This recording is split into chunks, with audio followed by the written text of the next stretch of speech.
You just haven't been raising enough to? No, it's not that. My projects were always very ambitious. I took on these cross-country campaigns that usually you need about $1 million to accomplish when you're going from coast to coast.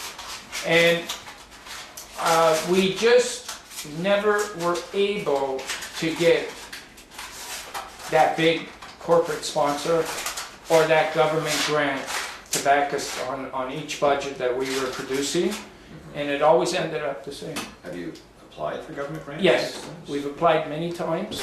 You generally, have you ever gotten any government grants? No, nothing, not one penny. We didn't get one penny. Go ahead. Good. Okay, this is like part of the interview. Yeah, Don might just get some shots here. Step by step, George Marcel speaking. Marcelo is correct.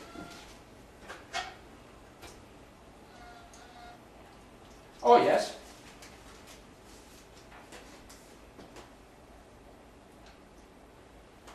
Oh, yeah, it's pretty bad. It's probably worse in Guelph, yeah. Right.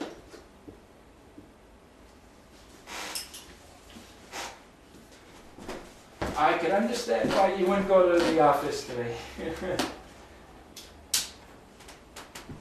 Okay.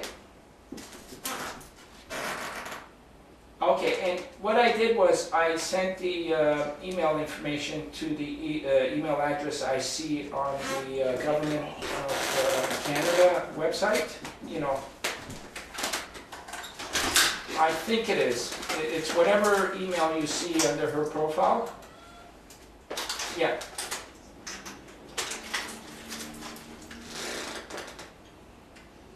Yeah, and once again, we're looking forward to MP Brenda Chamberlain to attend this activity as well. She's been a great spokesperson for this issue. I heard that. She's still young. Why would she want to retire after having all this much fun in the government?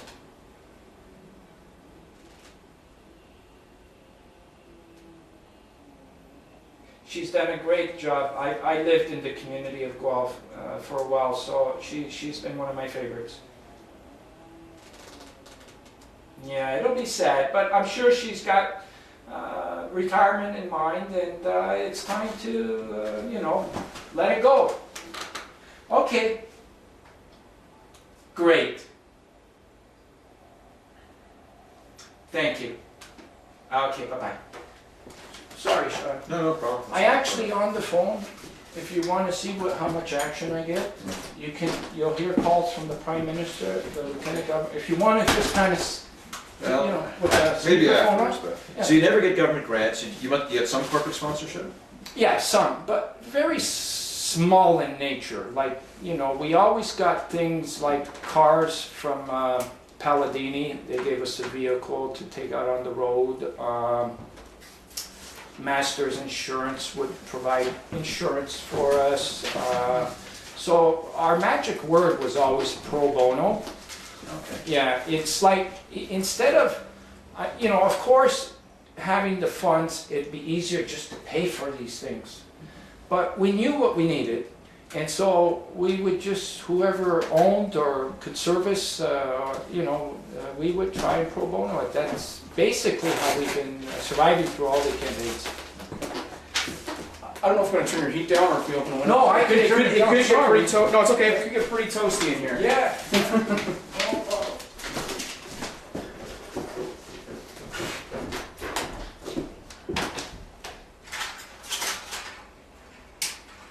When you're getting your cover shots done, it's a shot of him with John Paul there on the Yeah. torch. Yeah. Get a close-up of it at some point.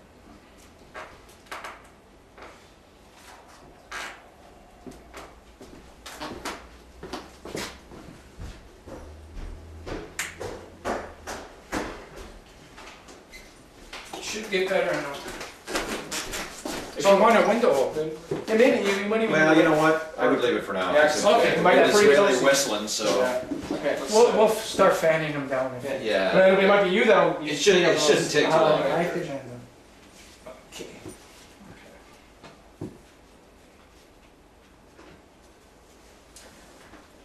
Now, have you applied for government grants both federally and provincially?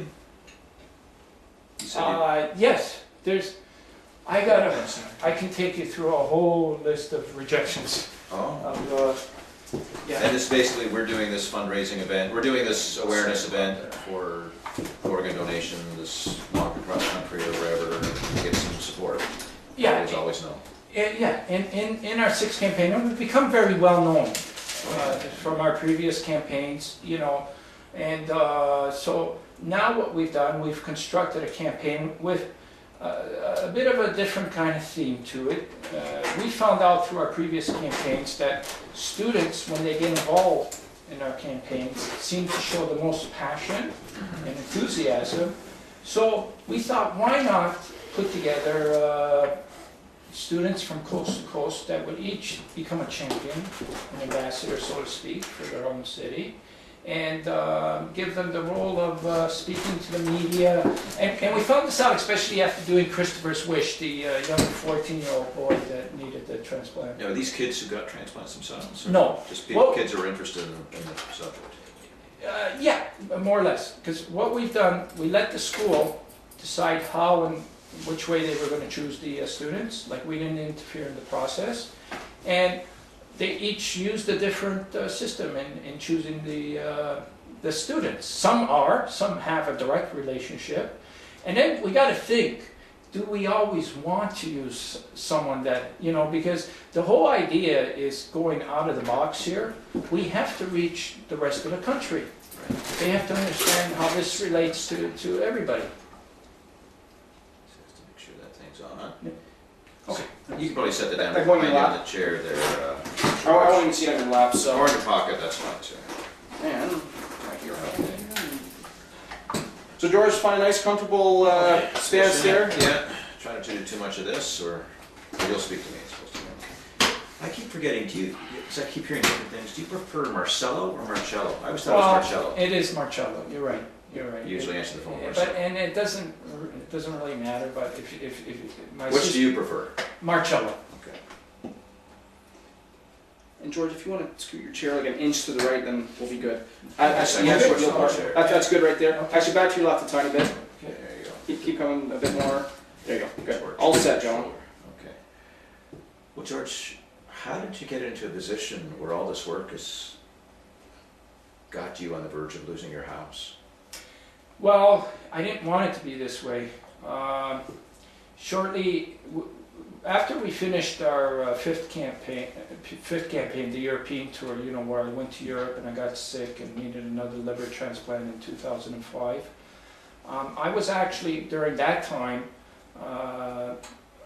putting together this present campaign, SOS4000, and it was during Christopher's Wish, the fourth campaign, that it came to my mind that I was looking at all the excitement that Christopher brought and all the students that were coming out. I just couldn't match anything else the way these students bring their passion and enthusiasm.